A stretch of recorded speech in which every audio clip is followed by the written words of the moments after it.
অন্য হলের ভোটার এই হলে এসে যদি হচ্ছে তারা ইনফ্লুয়েন্স করে, তাহলে তো এটা নিশ্চয়ই সুষ্ঠু নির্বাচন আমি বলতে পারবো না। ওই অর্থে এটা স্পষ্টত নির্বাচনের আচরণবিধি লঙ্ঘন হচ্ছে।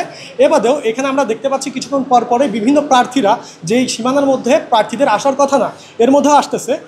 এতে হচ্ছে লেভেল প্লেইং ফিল্ডটা এনশিওর হচ্ছে না। আমি আছি 10 নম্বর ছাত্র হলে। এখানে আপনারা জানেন ডাকসুর নির্বাচন হচ্ছে, কিন্তু আমরা দেখতে পাচ্ছি যে নির্বাচনী সীমানা যেটা দেওয়া আছে, যার মধ্যে কোনো প্রার্থী থাকতে পারবে না, কিন্তু আমরা দেখতে পাচ্ছি অনেক প্রার্থীরা ভিতরে আসতেছেন, তাদেরকে ইনফ্লুয়েন্স করতেছেন। শুধু এইটাই না, একই সাথে আমরা জানি হচ্ছে আমাদের পুরাতন হলগুলোতে একটা অ্যালোটেড নন অ্যালোটেড ইস্যু আছে।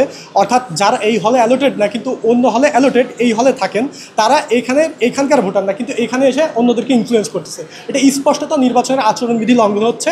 এবাদেও এখানে আমরা দেখতে পাচ্ছি কিছুক্ষণ পর পরে বিভিন্ন প্রার্থীরা যেই সীমানার মধ্যে প্রার্থীদের আসার কথা না, এর মধ্যেও আসতেছে।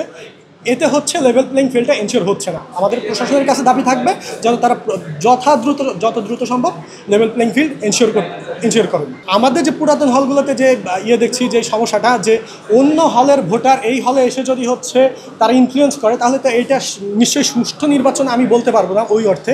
তো বাকি অন্য ব্যাপারগুলো এখনও সেভাবে চোখে বাঁধেনি, তবে এটা আমার কাছে অ্যালার্মিং মনে হয়েছে। নির্বাচন নিয়ে এখনও পর্যন্ত কোনো আশঙ্কা নেই, আশা করি ঠিকঠাকভাবে শেষ হবে। আমি মোহাম্মদ মেহেদি হাসান, জিএস পদপ্রার্থী, 10 নম্বর ছাত্র হল। আমাদের বাকি হল যেগুলো খবর টবর পেলাম, ওই অনুযায়ী আমাদের হলগুলো মোটামুটি এখন পর্যন্ত ঠিক।